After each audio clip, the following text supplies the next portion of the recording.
Hello friends, I'm back again after a long time. First of all, Happy New Year to all of you. As you all know, I was reading the book Power of Now, and I am now on the page 18th in my book, in the chapter number 1, and the heading is Enlightenment Rising Above the Thought. Question is, isn't thinking essential in order to survive in this world? क्या इस world में survive करने के लिए सोचना, thinking करना ज़रूरी नहीं है? आंसर में, your mind is an instrument, a tool. It is there to be used for a specific task, and when the task is completed you lay it down. As it is, I would say about 80 to 90% of most people, thinking is not only repetitive and useless, but because of its dysfunctional and often negative nature, much of it is also harmful. यहाँ वो कह रहे हैं, आपका जो mind है वो एक इंस्ट्रूमेंट है, एक टूल की तरीके की है. अगर इसको जो है आप स्पेसिफिक टास्क की तरह से यूज़ करेंगे और जब टास्क कंप्लीट हो जाता है तो आप इसको छोड़ दें, पड़ा रहने दें. हम लोग जो ज़्यादातर 80 to 90% टाइम, ज़्यादातर जो लोग हैं वो बार बार विचार को रिपीट करते रहते हैं, जिसका कोई मतलब नहीं है, और इवन वो हमारे लिए जो है हार्मफुल ही है, क्योंकि उसका कोई फंक्शन नहीं रह जाता है.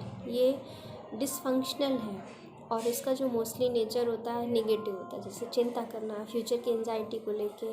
तो वो चीज़ें अगर हम कर रहे हैं तो वो हमारे लिए ज़रूरी नहीं है कि कोई फ्रूटफुल चीज़ लेके आएंगी. वो सिर्फ हमारी एनर्जी को, जिसको हमें कंस्ट्रक्टिव डायरेक्शन में यूज़ करना चाहिए, उसको नेगेटिव डायरेक्शन में लेके जाती हैं. इसलिए हम अगर ध्यान दें तो हमें लगेगा कि हमारा जो 80 to 90% थिंकिंग का जो पैटर्न है ना, वो यूज़लेस है, निरर्थक है. Observe your mind and you will find this is to be true. अगर आप अपने माइंड को ऑब्ज़र्व करते हैं तो आप ये पाएंगे कि यही सत्य है. It causes serious leakage of vital energy. जैसा कि पहले हम कह रहे थे कि इससे क्या होता है ना, हमारे जितनी जो जैविक ऊर्जा है वो लीक होती रहती है. जिसको हम अच्छे उसमें उपयोग कर सकते हैं वो हमारी व्यर्थ चली जाती है. इसलिए सोचना जो है निरर्थक है. This kind of compulsive thinking is actually an addiction. इस तरह का विचार करते रहना कि जिसमें हमारा अपना बस नहीं है, हम कंपल्सिव वे में कर रहे हैं कि बस करे जा रहे हैं. ये एक तरीके से एक नशे की तरीके से है. What characterizes an addiction? Addiction में क्या होता है? Quite simply this, you no longer feel that you have the choice to stop. इसमें सबसे बड़ी बात ये होती है कि आपको ये फील नहीं होता कि आपके पास कोई चॉइस है. कौन सी चॉइस? जिससे कि आप इसको स्टॉप कर सकते हैं. It seems stronger than you. आपको ऐसा फील होता है कि ये आपसे स्ट्रॉन्ग है और आपको उसके द्वारा आप कंट्रोल फील करते हो कि आप उसके बस में हो. आप उसको खुद से निकाल नहीं सकते. It seems stronger than you. It also gives U A fast sense of pleaser. आपको एक झूठे सुख की अनुभूति कराते हैं जो कि ज़्यादातर दर्द में ही कन्वर्ट होता है. उस समय तो हमें अच्छा लग रहा होता है, सोचना है कि हाँ वैसे हम करेंगे, वैसे वैसे वैसे वैसे. उस समय हमारा जो सो कॉल्ड ईगो होता है वो उससे संतुष्ट हो रहा होता है. लेकिन बाद में पता चलता है कि हमको कि वो हमारे लिए सिर्फ़ और सिर्फ दुख ही लेके आता है.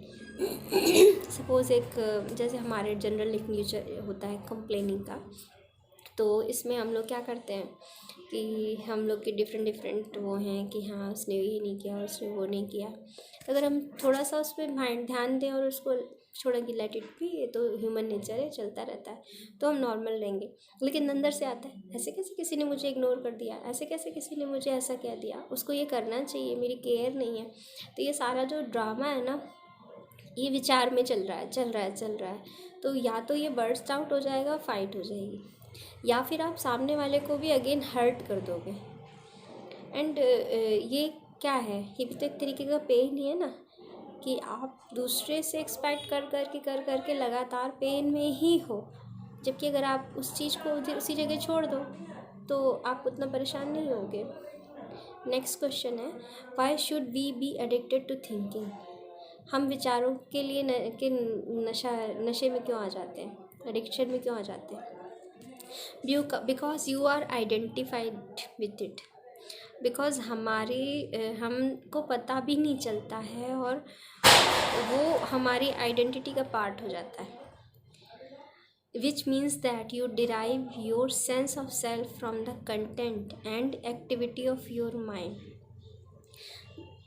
इसका ये मतलब है कि सेंस ऑफ सेल्फ जो हमारा आ रहा है वो हमारे माइंड में जो जो चीज़ें चल रही हैं, जो जो कंटेंट भरा हुआ है, कूड़ा कबाड़ा या अच्छा जो भी अभी तक की क्रियाविधि चलती आ रही है, उसके हिसाब से ही हम अपनी आइडेंटिटी को समझ पाते हैं और हम सोचते हैं कि ये हमारी सेल्फ आइडेंटिटी है। Because you believe that you would cease to be if you stop thinking.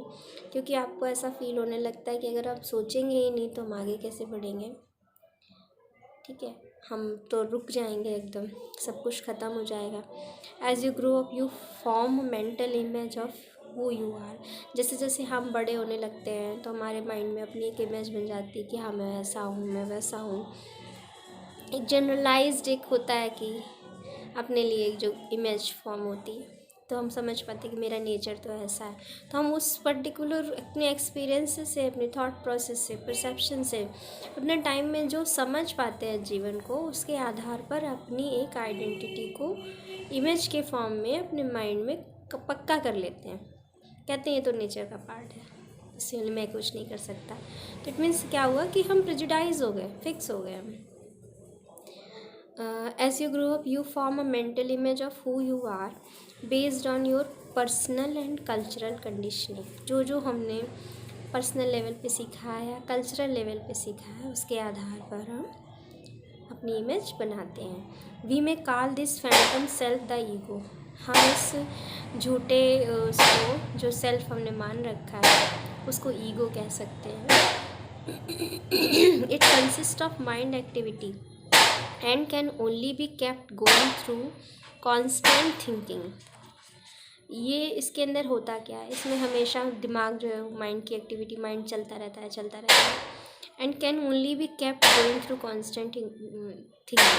और ये लगातार आगे कंटिन्यू कैसे रहता है कि हम इसमें लगातार विचार को चलाते रहते। The term ego means different things to different people. Ego शब्द के अलग अलग लोगों के लिए अलग अलग मतलब हो सकता है। But when I use it here it means a false self. लेकिन मैं जब इसे यहाँ पे यूज़ कर रहा हूँ तो मेरा इसका मतलब है कि अपनी एक जो हमने झूठी छवि खुद की बना रखी है अपने माइंड में, created by unconscious identification with the mind. Ego के लिए जो प्रेजेंट मोमेंट है वो हार्डली एग्जिस्ट करता है, क्योंकि ईगो हमेशा पास्ट या फ्यूचर के हिसाब से चलता है। Only past and future are considered important. क्यों? क्योंकि वो उसको देख चुका होता है ना, उसको उसी के आधार पर वो उसका विश्लेषण करता है। This total reversal of the truth accounts for the fact that in the ego mode the mind is so dysfunctional.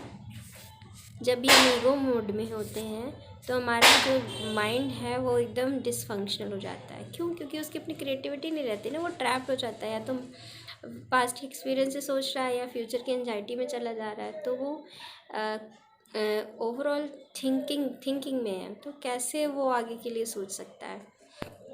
उस मोमेंट में वो कुछ नया तो कर नहीं रहा है जो कि अंदर से आ रहा है, क्रिएटिविटी है या कोई भी चीज़ जो क्लियर कर पा रही हो। क्यों? क्योंकि कहीं ना कहीं वो पहले के जो एक्सपीरियंसेस हैं, थॉट हैं, उनसे ढक गई है।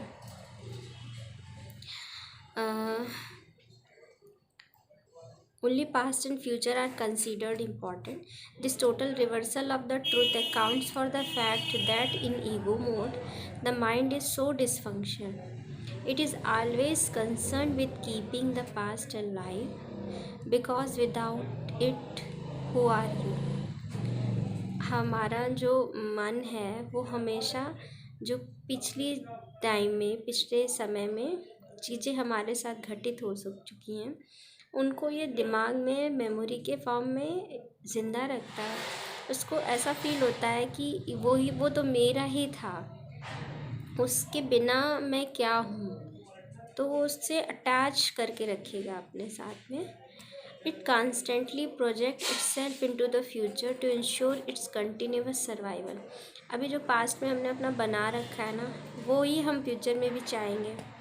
तो इससे क्या होता है, जो पास्ट का जो जितना भी गार्बेज है या सो कॉल्ड हमारा हमने एक इमेज फॉर्म कर रखा है, हम उसी को ही फ्यूचर में पाने चाहते हैं।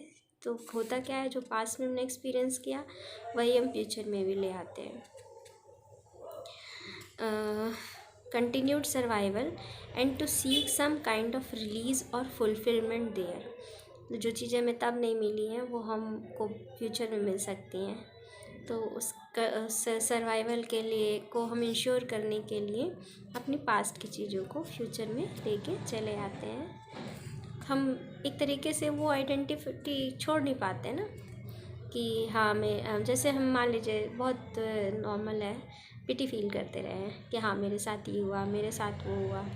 तो अभी कई तरह के डिफेंस आ सकते हैं, ठीक है, कि मुझे सम्मान चाहिए, मैं अब अपने साथ में ऐसा नहीं होने दूँगी, मेरी अपनी आइडेंटिटी होनी चाहिए। तो उसके अनुरूप इंसान काम करना चाहेगा कि अभी मैं ऐसे ऐसे तरीके से रिएक्ट करूँगा, तो जो चीज़ मुझे पास्ट में नहीं मिली है वो चीज़ शायद मुझे मिल जाएगी। काम किस पे हो रहा है, वो लैग पे ही काम हो रहा है। जो जबकि इस मोमेंट में हम बहुत कुछ कर सकते हैं, लेकिन हम चूँकि उस पे पास्ट में इतना इफ़ेक्ट हो चुके हैं, इसलिए उसको लेट गो नहीं कर पाते हैं। और ये जो हमारा सो कॉल्ड ईगो या पास्ट सेल्फ है, ये हमें लेट गो करने नहीं देता और उसको आगे ले जाता है। One day when this, that or the other happens, I am going to okay। हम अपने माइंड में सोच लेते हैं कि जब ये हो जाएगा या वो हो जाएगा तो मैं ओके हो जाऊँगा, मैं खुश हो जाऊँगा। I am going to be okay, happy at peace. ये पा लूँगा तो खुश हो जाऊँगा या शांति में आ जाऊँगा। Even when the ego seems to be concern with the present, it is not the present that is sees. यहाँ पे वो कह रहे हैं कि ईगो जो है उसको ऐसा फील हो रहा है कि वो अपने प्रेजेंट का ख्याल रख रहा है, लेकिन एक्चुअल में वो प्रेजेंट की बात ही नहीं कर रहा। वो it miss perceives it completely because it looks at it through the eyes of the past. वो उस प्रेजेंट को भी मिस परसीव करता है, गलत रूप से लेता है, क्योंकि वो अभी भी अपने पास्ट की नज़रों से देख रहा है। क्यों? क्योंकि पास्ट में अगर अच्छा हुआ तो अच्छा सोचेगा, बुरा हुआ तो बुरा सोचेगा। उसी के हिसाब से उसको सोचने का पैटर्न डेवलप होता है। और it reduces the present to a means to an end that always lies in the mind projected future. या फिर वो अपने प्रेजेंट मोमेंट को जो उस फ्यूचर में के रूप में एंड कर देता है कि हाँ ये होगा, वो होगा, इस तरह से करूँगा तो फ्यूचर में ऐसा हो जाएगा। मीन्स क्या, तो वो पास्ट एक्सपीरियंस से फ्यूचर को बनाना चाह रहा है या प्रेजेंट में फ्यूचर पे काम कर रहा है। तो प्रेजेंट कहाँ रह गया, ठीक है। Observe your mind and you will see that this is how it work. अपने माइंड को ऑब्जर्व करिए और आप देखेंगे कि कैसे ये काम करता है। The present moment hold the key to liberation. जो हमारा प्रेजेंट मोमेंट है वही मुक्ति का मार्ग की चाबी लिए हुए है। But you can not find the present moment as long as you are in your mind.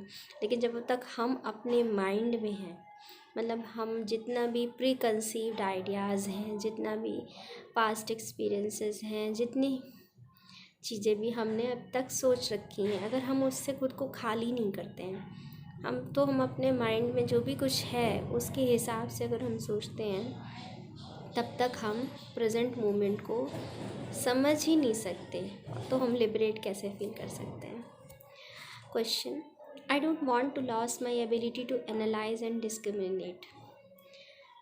I wouldn't mind learning to think more clearly in a more focused way, but I don't want to lose my mind. The gift of thought is the most precious thing we have. Without it, we would just be another species of animal. देखिए कैसे आपका ego कैसे आपको बांध के रखा है। वो ये कह रहा है कि मैं अपने जो माइंड की एनालिटिकल पावर है, ठीक है, जिसे लॉजिक है या हम डिस्क्रिमिनेट कर सकते हैं, सही गलत का पता लगा सकते हैं, उसको मैं खोना नहीं चाहता। मुझे इस चीज़ से कोई फ़र्क नहीं पड़ता। I wouldn't mind learning to think more clearly. अगर मैं कुछ सीखना चाह रहा हूँ तो मैं एनालिसिस करने में और विचार करने में या पास्ट के एक्सपीरियंस को से उसको करने में मुझे कोई दिक्कत नहीं है, लेकिन मैं अपने माइंड को खोना नहीं चाहता। The gift of thought is most precious thing we have. विचार करना जो है वो हमारे लिए बहुत ही बेशकीमती चीज़ भगवान ने दी है। इसके बिना तो हम दूसरे जानवरों के समान हैं। Then Eckhart says the predominance of mind is no more than a stage in the evolution of consciousness. हमारा जो माइंड है वो डोमिनेंट हो गया है आगे। ये जस्ट एक इवोल्यूशन का पार्ट है जिसमें हमारी कॉन्शियसनेस थोड़ा सा इवॉल्व होके बाहर आई है। We need to go on the next state. अब हमें यहाँ पे अटक नहीं जाना है, हमको इससे नेक्स्ट स्टेट पे जाना है। Now as a matter of urgency, otherwise we will be destroyed by the mind. ठीक है, हमको इससे गवर्न नहीं होना है, हमें तुरंत की तुरंत जैसे हम अर्जेंटली इससे मूव ऑन करना है। ठीक है, और आगे इवॉल्व होना है, यहीं पे रुक नहीं जाना है। ये तो फिर वही बात हो गया ना, हमने थिंक किया, विचार किया, एनालाइज किया, समझा, लेकिन क्या हुआ? ये समझने का फ़ायदा क्या हुआ? हम तो उसी में मरे जा रहे हैं, उसी में सोचे जा रहे हैं, विचार किए जा रहे हैं, निकल ही नहीं पा रहे हैं उस चीज़ से। तो हम फिर ट्रैप हो गए ना, जबकि हमें ट्रैप होने के लिए नहीं आए हैं यहाँ पे। हमें जो हायर कॉन्शियस मिली है वो ट्रैप होने के लिए नहीं मिली है, वो उसके बियॉन्ड है। तो ये कह रहे हैं कि हमको अर्जेंटली इस स्पेस से आगे को मूव कर जाना, otherwise we will be destroyed by the mind which has grown into a monster, जो कि अब जो है एक मॉन्स्टर, राक्षस के तरीके से हो गया है, दैत्य के तरीके से। I will talk about this in more detail later. Thinking and consciousness are not synonymous. Thinking और कॉन्शियसनेस दोनों एक दूसरे का समानार्थी नहीं है। Thinking is only small aspect of consciousness. विचारशीलता जो है ये कॉन्शियसनेस का एक छोटा सा पार्ट है। Thought can not exist without consciousness. जो थॉट है वो कॉन्शियसनेस के बिना एग्जिस्ट नहीं कर सकती, but consciousness does not need thought. लेकिन जो हमारा कॉन्शियसनेस है उसको विचार की ज़रूरत नहीं है। कॉन्शियस होना इटसेल्फ ही बहुत बड़ी बात है। अपने आप को जानना ही एक बहुत बड़ी बात है। इसको जानने के लिए विचार की ज़रूरत नहीं है। विचार कॉन्शियसनेस का एक पार्ट हो सकता है। कॉन्शियसनेस जस्ट खुद को जानना, कॉन्शियस होना कि यस ये है, ये है, और मैं क्या हूँ? मैं माइंड नहीं हूँ, मैं विचार नहीं हूँ, मैं वो एक इनर सेल्फ हूँ जो किसी के कंट्रोल में नहीं है। वो एक ऑब्जर्वर की तरह है जो चीज़ों को देख रहा है, समझ रहा है, महसूस कर रहा है, लेकिन उस चीज़ से निरासक्त है, परे है, फ्री है। Okay, enlightenment means rising above the thought. Enlightenment का क्या मतलब है कि आपको इनलाइट होना किसे कहते हैं? यानी कि लाइट में होना, प्रकाशित होना, आप खुद को जानना, ये इनलाइटमेंट है। तो जो इनलाइटमेंट का क्या मतलब है? आप अपने विचार के ऊपर उठे, not falling back into A level below the level of thought. उस विचार के लेवल तक ना गिरे, the level of an animal और अ प्लांट, जहाँ पे एक एनिमल है और प्लांट है।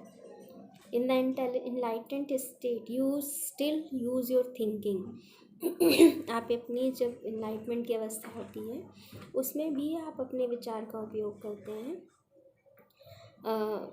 थिंकिंग माइंड का उपयोग करते हैं जब भी ज़रूरत होती है, मगर एक फोकस्ड वे में, much more focused and effective way than before. आप और अच्छे तरीके से फोकस्ड होके उसका उपयोग कर पाते हैं, क्योंकि अब आप उसके ट्रैप में नहीं हैं। You use it mostly for practical purpose. आप इसको प्रैक्टिकल पर्पस के तौर पे यूज़ करेंगे, but you are free of the involuntary internal dialogue and there is inner stillness. अभी फ़र्क क्या है, आप इसको प्रैक्टिकली पर्पस से जहाँ ज़रूरत होगी वहाँ पे यूज़ करेंगे, लेकिन आप मुक्त रूप से इसका उपयोग करेंगे। आप उसमें जो चीज़ें इनवॉलंटरीली चली आ रही हैं, pros and cons, past and future, जितना भी पहले का डेटा है उसके हिसाब से नहीं सोचेंगे तो क्या होगा, आप और क्लैरिटी के साथ में चीज़ों को एनालाइज कर पाएंगे, सोच पाएंगे, एंड उस पर और अच्छे तरीके से काम कर पाएंगे, क्योंकि आप क्लियर होंगे। आपकी जो एनर्जी है वो उस निगेटिव पैटर्न में नहीं जाएगी। You use it mostly for practical purpose, but you are free of involuntary internal dialogue and there is inner stillness। आपके अंदर वो फालतू की बातें नहीं चलती रहेंगी, अंदर जो दिमाग में डायलॉग्स चलते रहते हैं, स्टोरी पूरी चलती रहती है, और आप अपनी एक इनर स्टिलनेस, एक स्थिरता में रहेंगे। when you do use your mind and particularly when a creative solution is needed, you oscillate every few minutes और so between thought and stillness.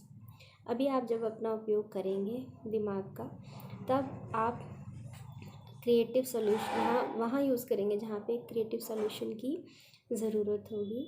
You isolate every few minutes और सो आपका जो अंदर वाला है वो ऑसिलेट करेगा, मूव करेगा विचार और स्थिरता के बीच में कुछ समय के लिए, कुछ मिनटों के लिए, between mind and no mind. Mind की अवस्था में भी रहेंगे और नो माइंड की अवस्था में भी रहेंगे, मतलब स्विच आपके पास होगा। मैं बात करती हूँ फिर।